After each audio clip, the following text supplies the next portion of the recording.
तो आज हम जिस मूवी को एक्सप्लेन करने वाले हैं, इस मूवी के अंदर एक बंदा जिसकी बंदी उसका काट देती है, उसको ऐसा लगता है पर ऐसा नहीं होता। मूवी एकदम डिफरेंट है, अलग कॉन्सेप्ट है, देखने में तुमको बहुत मजा आएगा। तो बिना समय गवाए डायरेक्ट करते हैं मूवी को स्टार्ट।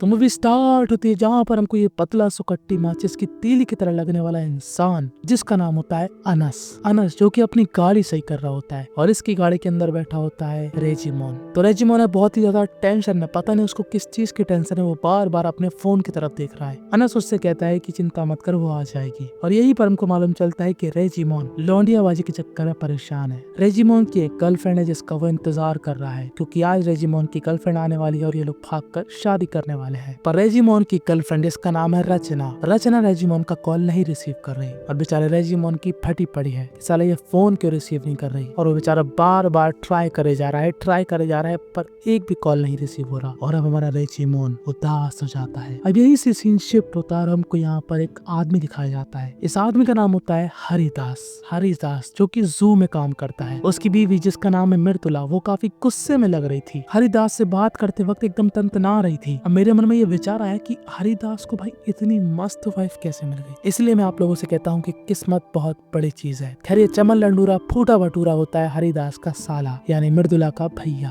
जो कि शक्ल से ही चटका हुआ लग रहा है। वो चाहता है कि हरिदास उसके साथ आज जाए। कहाँ पर जाना है ये आपको मालूम चलेगा आगे, पर हरिदास को करनी है अपनी जॉब और उसने कहा है कि वो जल्दी वापस आ जाएगा। पर मृदुला ये नहीं चाहती कि वो कहीं पर भी जाए। और जो हमारे अनस और रेजिमोन थे वो यहाँ पर मस्त मदिरा पान कर रहे हैं क्योंकि रेजिमोन की जिंदगी में बहुत ही बड़ा दुख आ चुका है क्योंकि उसकी गर्लफ्रेंड रचना उसका कॉल रिसीव नहीं कर रही और बेचारा देवदास की तरह आए बाएं भागे जा रहा है। और एक से बढ़कर एक है भाई दुनिया में। अनस भाई साहब यहाँ पर उसको संभालने के लिए और पिला रहा है कि भाई तू पी, गम को भुला दे, पेशाब में बहा दे। अब एक बार आप रेजिमोन को देखिए और गेस करिए कि इसकी गर्लफ्रेंड कैसी दिखती होगी। अब मैं तुमको एक बहुत ही बड़ा झटका देने वाला हूँ। तो रेजिमोन की गर्लफ्रेंड यानी कि रचना है ये, जी हाँ, इतनी मस्त, इतनी सुंदर, इतनी सुशील, इतनी मस्त, इतनी सुंदर, एकदम रापचिक लड़की इसकी गर्लफ्रेंड है जिससे रेजिमोन बहुत प्यार करता था, उसके साथ घूमता था, फिरता था, लफड़ चौचौ करता था, टाइम पास करता था, बाप का पैसा बर्बाद करता था, जो भी कह लो। और काफी लंबे टाइम से उसके साथ था। इसका मतलब अक्कुम बक्कुम हो ही क्या होगा। और इस चीज की खबर लग जाती है रचना के पिताजी को कि हमारी लड़की तो हाथ से निकल चुकी है। और रचना के पिताजी को आम आदमी नहीं होते, वो होता है एक पॉलिटिशियन और उसको मस्ती है चुल कि साल आखिर ये बंदा कौन है, आज जानते हैं। रचना के पिता कहते हैं कि तू मेरे साथ चल। और रचना को एक जगह पर ले जाते हैं जहाँ पर वो क्या देखती है कि उसके पूजनीय पिताजी एक का भयंकर तरीके से भूत उतार रहे हैं। और रचना समझ जाते हैं कि उसके पिताजी हीरो नहीं विलन है, कोई भी कांड कर सकते हैं। खैर अब रचना के पिताजी उसको कॉलेज में छोड़ते हैं और जैसे ही रचना के पिताजी की गाड़ी आगे जाती है रचना पीछे आती है। टैक्सी में बैठ के पहुंच जाती है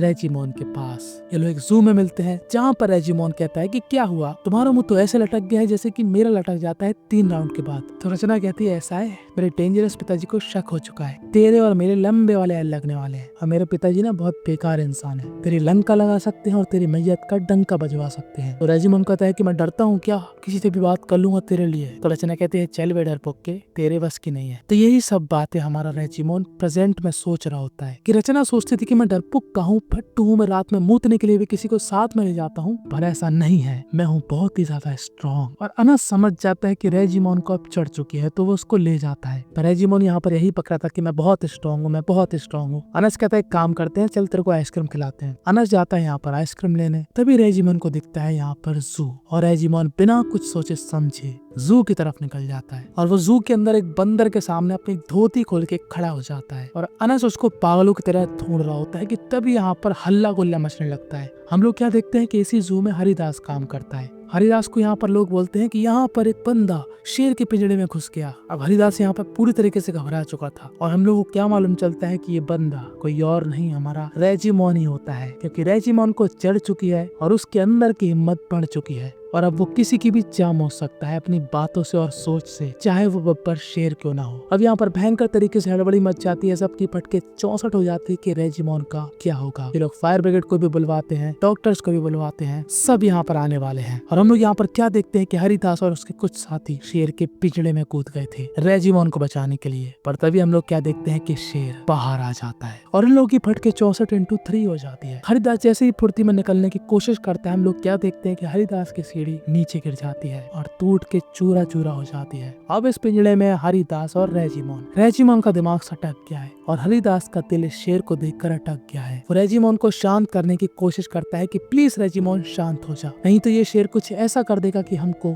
जन्म देना पड़ेगा दूजा। अभी शेर इनको इसलिए नहीं मारता क्योंकि ये शेर ऑलरेडी खाना खा चुका है, पर उसको कभी भी भूख लग सकती है, तो इनकी किस्मत भगवान भरोसे है। यहाँ पर सभी लोग पूरी तरीके से हिल चुके हैं कि साला एक को बचाने गए थे, अब दो की जान खतरे में है। और दूसरी तरफ हमारा स्ट्रॉन्ग हरिदास रेजिमोन को रोकने की कोशिश कर रहा है। रेजिमोन यहाँ पर पगला गया है, चटक गया है, कह रहा है कि ओए शेर, तेरी माँ का हिम्मत है तो लड़ ले, बहुत दम मेरे अंदर। रचना बोलती है ना कि मैं डरपोका हूँ, घंटा डरपोका हूँ, देख तेरे से लड़ने के लिए आ गया, आजा मेरे पास, लड़ मेरे से, ले ले मेरा। अब रेजिमोन के साथ हरिदास भी है और हरिदास को उसकी बीवी फोन लगा रही है, मृदुला। दरअसल बात कुछ इस प्रकार है कि मृदुला का भैया जो बनना चाहता है किसी का सैया, यानी कि ये लोग जा रहे हैं इस अधेड़ उम्र के आदमी का रिश्ता देखने के लिए। इस बंदे की उम्र इतनी हो चुकी है कि मुझको शक है कि सिर्फ इसके बाल ही खड़े होते हैं। अब यहाँ से सीन शिफ्ट होता और हमको दिखाई जाती है रचना। तो रचना आके रेजिमोन के पास क्यों नहीं गई? क्योंकि रचना के पिताजी ने उसको घर में लॉक करवा दिया है, उसका फोन भी छीन लिया है, तो घंटा वो रेजिमोन के पास जा पाएगी। और उसका आशिक यानी कि रेजिमोन यहाँ पर सबकी लंका लगा रहा है, सबकी फटी पड़ी है कि साला मर ना जाए। और खास तौर पर हरिदास की फटके 365 हो चुकी है कि साला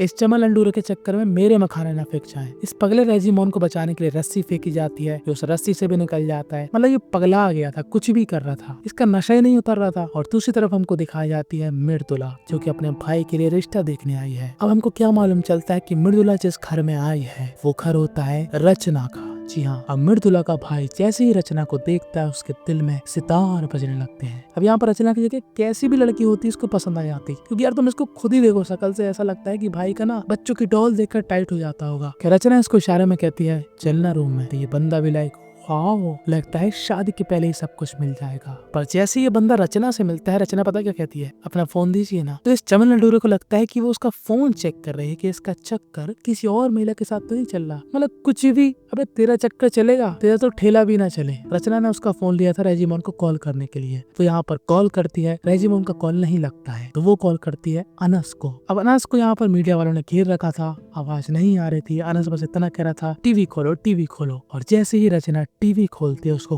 क्या दिखता है कि इस टीवी के अंदर उसका रेजिमोन है। और वो काफी दुखी हो जाती है कि पगला कहाँ पर चला गया। वो ना आओ देखती है ना ताओ, सीधे जमीन पे लगाती है पाँव और सर्र से गाड़ी ले जाती है। वो जा रही थी जू। अब उसके पिताजी भी उसका पीछा करते हैं और जब मृदुला यहाँ पर आती है वो अपने भाई से पूछती है, अबे तूने क्या कह दिया उससे, अपना साइज बता दिया क्या? जो वो भाग गई सुन के। तभी मृदुला की नजर जाती है टीवी पर। वो क्या देखते है कि रेजिमोन के साथ साथ हरिदास भी इस पिंजड़े में फंसा हुआ है। अब ये लोग भी यहाँ से निकल जाते हैं जू की तरफ और रेजिमोन जो कि पूरी तरीके से चटक गया, उसकी अभी तक नहीं उतरी। वो यहाँ पर शेर के पीछे पड़ चुका है कि आजा, एक बाप की औलाद है तो लड़ ले मेरे से। और अब ये शेर उस पर अटैक कर देता है। हरिदास उसको बचाने की काफी कोशिश करता है पर रेजिमोन घायल हो चुका था। पर तभी वो फायर ब्रिगेड वाले यहाँ पर पानी छोड़ देते हैं और ये शेर थोड़ी देर के लिए पीछे हट जाता है। अब ये पानी रेजिमोन के भी ऊपर गया था और रेजिमोन की अब धीरे धीरे हल्की हो जाती है और उसको समझ में आता है कि वो कहाँ पर है, वो यहाँ पर क्या कर रहा है। उसने अपनी लाइफ के लंबे चौड़े एल लगवा लिए। अब यहाँ पर इन दोनों की फैमिली पहुंच चुकी थी। सभी लोग घबराए हुए थे। मीडिया वाले भी यहाँ पर सभी चीज रिकॉर्ड कर रहे थे। मीडिया वालों को मालूम चलता है कि रचना रेजिमोन की गर्लफ्रेंड है और इसी वजह से रेजिमोन यहाँ पर कूदा था। अब रेजिमोन होश में आ चुका है। तब रेजिमोन को समझ में आ गया है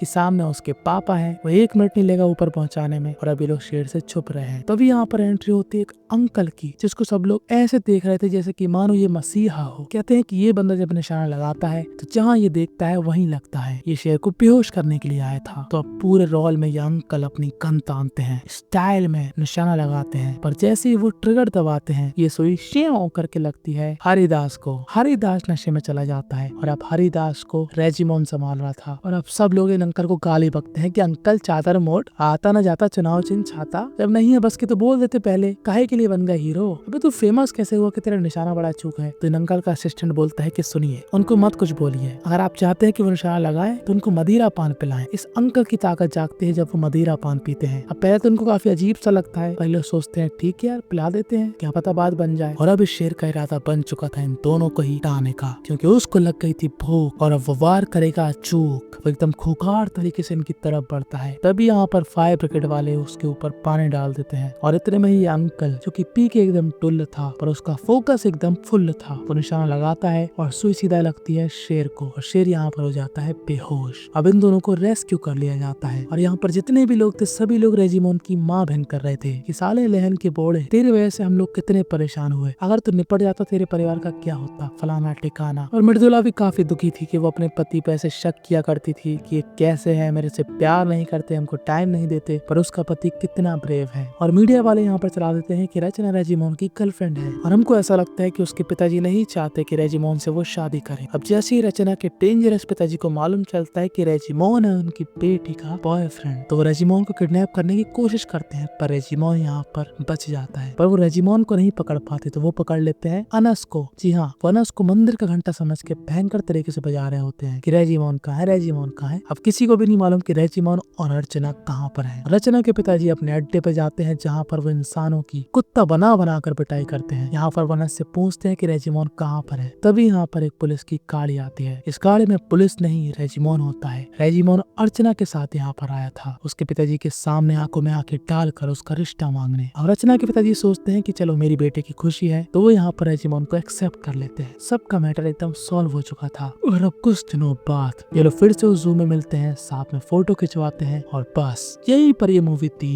एंड हो जाती है। आखिर में सब खुश थे सिवाय इस चमन लंडूरे फोटे हुए भटूरे को छोड़कर। इस मूवी से हमको यही सीखने को मिला कि मदिरा पान लिमिट में करें, नहीं तो आप मदिरा पान को नहीं, मदिरा पान आपको पी जाएगा। और आपको क्या लगता है कि साउथ में लड़कों का अकाल है क्या, जो इतनी खूबसूरत खूबसूरत सी लड़कियां ऐसे आदमियों को पसंद कर रही है। मेरे सब्सक्राइबर में कितने खूबसूरत खूबसूरत लोग हैं और मुझे मालूम है कि 90% लोग सिंगल होंगे। और दिमाग तो तब खराब हो जाता है जब इस अनस की बीवी के बारे में मालूम चलता है, जो कि ये औरत है। ये ऐसे तो भाई हमारे यहाँ जो हैंडसम लड़का होता है ना, उसकी गर्लफ्रेंड भी नहीं होती, जो कि इस अनस की बीवी है। खैर दुनिया है, कुछ भी हो सकता है। तो ऐसी हो। अगल बगल में दो बेहतरीन सी कहानी आ रही है, जिनको देखने के बाद तुम्हारा पूरी तरीके से डाटा वसूल हो जाएगा। Follow me on Instagram, subscribe my channel now. कुत्ता बोलता भौ भौ भौ और बिल्ली बोलती